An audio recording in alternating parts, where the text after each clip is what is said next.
d'Amérique latine avec Alfredo Burbano, qui est un prêtre équatorien qui vient de terminer sa thèse à l'Institut catholique de Paris sur Monseigneur Leonidas Proagno, qui a beaucoup travaillé. On va entendre parler de ce qu'il a fait avec Cardin. Mais juste pour remarquer que c'était Luc de Brul, prêtre arageois, qui m'a introduit Alfredo, parce que Luc est maintenant le directeur de l'Institut des études religieuses à l'Institut catholique de Paris. Donc je passe la parole à Alfredo. Merci Stéphane. Je vais vous proposer de faire un petit voyage, comme ça va nous changer, à l'Amérique latine. Et puis, vous parler du rôle conciliaire de cet évêque, Leonidas Proagno, et je me suis permis d'ajouter l'influence jossiste dans son action pastorale. Et l'Équateur, c'est un petit pays de l'Amérique du Sud qui se trouve entre la Colombie et le Pérou. Ma recherche sur la vie de Monseigneur Proagno, c'était sur sa conversion théologique comme principe de son action pastorale. Cette conversion théologique qu'il a vécue pendant le Concile Vatican II. Et c'est ainsi, bien sûr, que ça m'a mené à me poser plusieurs questions concernant l'influence de la joie dans la vie de cet évêque. Monseigneur Proagno, né dans l'année 1910. Alors, j'aimerais juste souligner à côté de Ibarra, dans ce petit village. 1910, un petit village inconnu, très loin de la capitale à l'époque, la capitale Quito, et puis il naît dans un foyer pauvre, comme il dit plusieurs fois dans ses interventions et aussi dans son autobiographie. L'influence de Joseph Cardin dans sa vie fut très importante, mais surtout dans la spiritualité de Monseigneur Proagno. Il n'a pas connu directement Joseph Cardin. J'ai essayé de trouver quelques pistes dans les journaux de Monseigneur Proagno au Concile. Je n'ai pas trouvé aucune trace, malheureusement. Mais je me suis posé à nouveau la question ce matin en vous écoutant. Sûrement que Monseigneur Proagno a dû au moins croiser ou parler avec Joseph Cardin au Concile. Ça, c'était évident. Moi, je me suis posé la question ce matin. Mais bon, Monseigneur Proagno, avant bien sûr de devenir évêque, il fait ses études dans son petit village. Après, il fait ses études au grand séminaire à Quito. Et c'est à ce moment-là, nous parlons de comment Monseigneur Proagno a connu la joie. C'est grâce à un ami prêtre qui à l'époque était envoyé en France, justement, pour continuer ses études en théologie. Et c'est son ami prêtre qui l'a envoyé à l'époque des documents concernant la joie. C'est ainsi que les prêtres Proagno à l'époque reçoivent tous ces documents qui évidemment les plaît beaucoup et donc il commence à étudier et approfondir. À cette époque-là, il était déjà prêtre à Ibarra, son diocèse d'origine, ici. Son évêque lui demanda de créer avec un autre prêtre le mouvement de la jeunesse ouvrière chrétienne.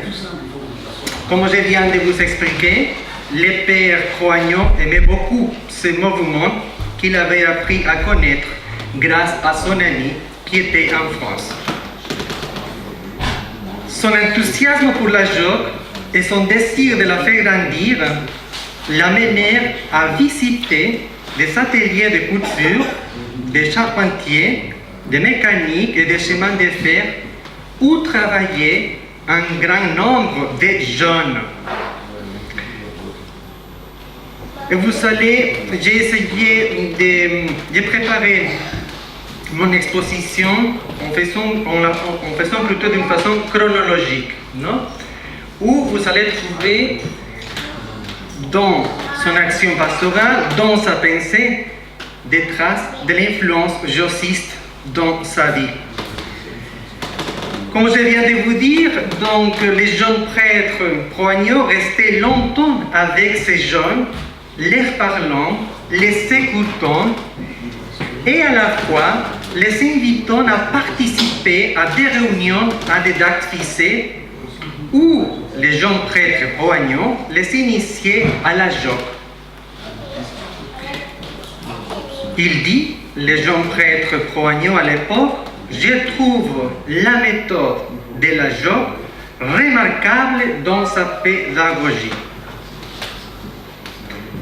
Les pères Proagnaux avaient toujours le souci de la formation des jeunes, une formation spirituelle mais aussi intellectuelle, puisque la plupart d'entre eux n'avaient pas terminé l'école et ces jeunes ne savaient à peine lire et écrire. Il disait, je ne me considère pas comme un chef. Un chef, c'est celui qui donne des ordres, celui qui prend des mesures immédiates face à un problème. Je suis plutôt, et je me sens, un éducateur. Le mouvement jossiste, ainsi que sa méthode, voir, juger, agir, s'imprimaient profondément en lui et lui servir d'expérience dans son action à venir. Je vais me permettre de vous lire un passage qu'il a écrit Monseigneur Proagnaux dans son autobiographie. Le mouvement jossiste fut une autre expérience précieuse de groupe pour moi. J'y ai appris à respecter la pensée d'autrui. J'ai appris surtout le processus de sa méthode, voir, juger, agir. Cette méthode s'est faite chère à moi. Voir la réalité, la voir en profondeur, vérifier ses causes, puis la juger, c'est-à-dire établir une comparaison entre ce qu'elle est et ce qu'elle doit être, et aussi entre cette réalité et les plans de Dieu.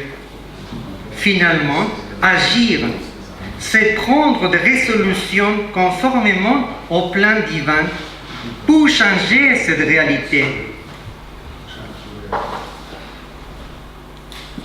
Peu à peu, et fin de la citation, peu à peu, il appliquait ses propres initiatives au mouvement de la joie.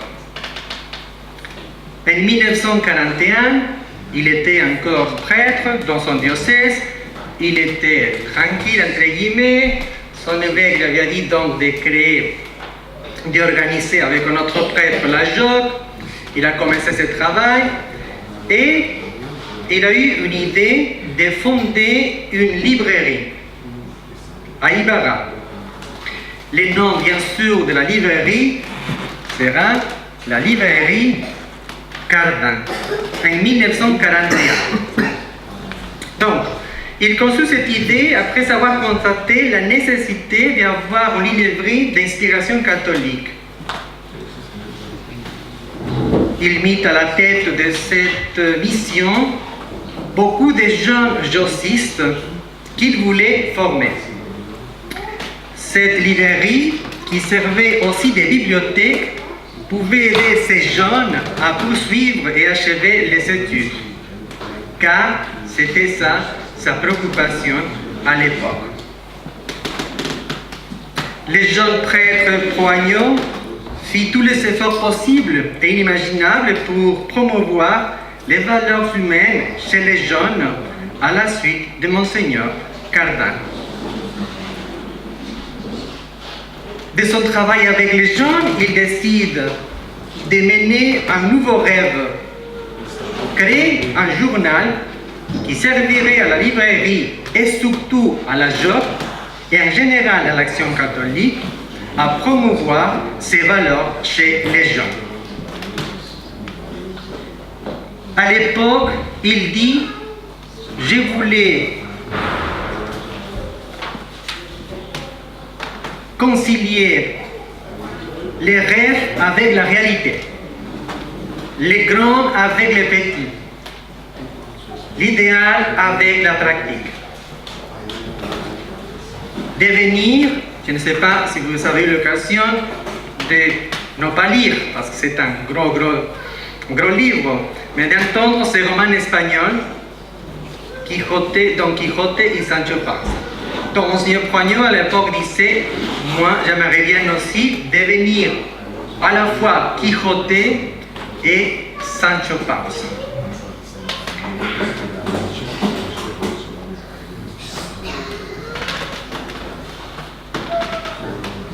Le père Proagno rêvait de conquérir ainsi la ville avec ses rêves, conquérir la ville d'Ibarra pour le Christ. Il voulait, avec l'aide de la librairie et du journal, qu'Ibarra devienne une ville chrétienne, car il pressentait que la ville allait grandir, bien sûr, avec l'arrivée du train. Finalement, en 1944, il publie le premier numéro du journal. Les jeunes dirigés par lui deviennent de véritables journalistes. Quelques années plus tard, dans son autobiographie, il explique parmi ses notes écrites au cours de ses premières années de pétrise à Ibarra que la méthode de la JOP a joué un rôle décisif dans sa pensée. Il écrit « Un militant jociste est aussi un soldat en ligne, un soldat qui se bat, un soldat qui doit conquérir, un soldat qui est résolu au sacrifice. Un militant jociste doit être un soldat courageux, aimant le Christ et surtout la classe ouvrière, calme dans les difficultés et dans les luttes, persévérant et tacticien, dit-il. Maintenant, je vais continuer quand il était déjà nommé évêque. Donc, nous sommes en 1954.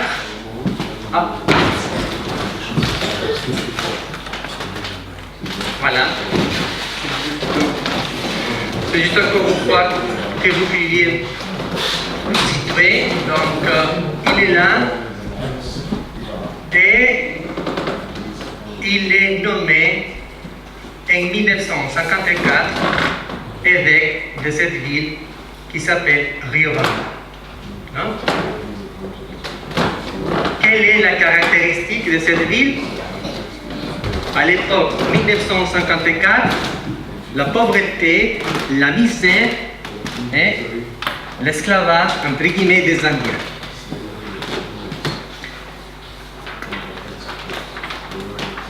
En 1954, Leonidas Proagno est nommé évêque de Riobamba. Son départ de la ville où il avait travaillé pendant 18 ans fut très dur. D'une part, il devait quitter tout ce qu'il avait construit, mais il ne faisait aucun doute que l'expérience acquise lui permettait de mieux remplir sa nouvelle responsabilité. D'autre part, son rêve de devenir curé d'une paroisse rurale s'y faisait réalité. mais en tant qu'évêque d'un diocèse où la plupart de la population était indienne, il y aura la possibilité d'envisager son action pastorale plus largement. Qu'est-ce qu'il fait quand il arrive? La première chose, il arrive à son diocèse. Il avait déjà, bien sûr, l'influence de la pensée jossiste chez lui. Il dit, j'ai fait cher cette méthode. Il cherchait, en arrivant au diocèse, d'abord à connaître les réalités de son nouveau diocèse. Il sillonnait les routes, il découvrait la triste réalité des Indiens vivant comme des esclaves dans un extrême dénuement au service des riches propriétaires des haciendas. Il fut bouleversé et décida lui-même de consacrer sa vie pour les rendre leur dignité.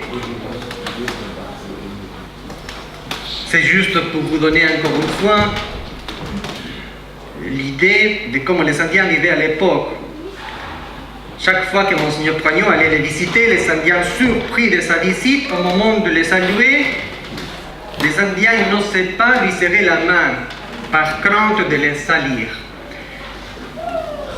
Donc Monseigneur Poignot s'est confronté à notre réalité. Il est clair que lui commence dans son travail pastoral en appliquant la méthode apprise de la JOC, voir, juger, agir. Ceci sera toujours sa devise principale avant de prendre une décision concrète dans son travail. Ses années d'expérience pastorale en tant que prêtre et marin, et l'exemple reçu de son évêque, qui l'accompagnait dans ses visites pastorales, ont transformé intérieurement Monseigneur Poignot. Au début de son ministère, Monseigneur Poignot encourage les activités de la Légion de Marie, la promotion des vocations et surtout la formation de la JOC à Rio.